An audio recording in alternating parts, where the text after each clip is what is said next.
My name is Subani King. Subani is an Arabic name from Palestine. I'm originally from North London. I now live in the Slough area. But when I was a teenager, I travelled to Israel, being told that it was a desert that had been turned into the land of milk and honey by Jewish immigrants. I got there and was horrified to hear that I should not speak to Arabs, I shouldn't get in a car with Arabs, they would rape me, murder me, steal my money. And I was shocked because I'd met Arabs in Morocco on a holiday and they weren't like that at all.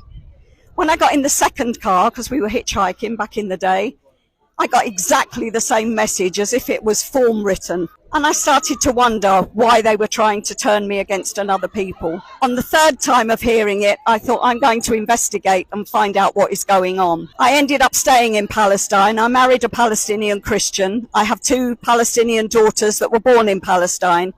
And I lived there for 10 years and saw the apartheid as it was then, which is nothing compared to the atrocities and the apartheid that is going on now. And so for all those years ever since, I have been fighting this campaign.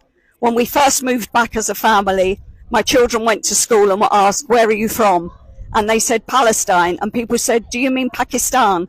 People had never even heard of Palestine. So look how far we've come.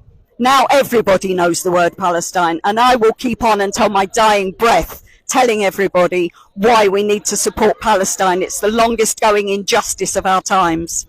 If you could summarize the history, in a minute, what actually happened? Is it Palestinian land? Is it Israeli land?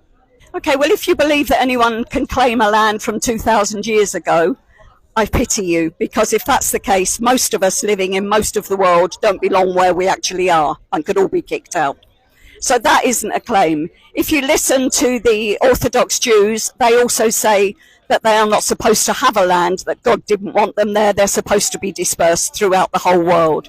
So there's 2 reasons why Jews in Palestine was never a reason for them to go there.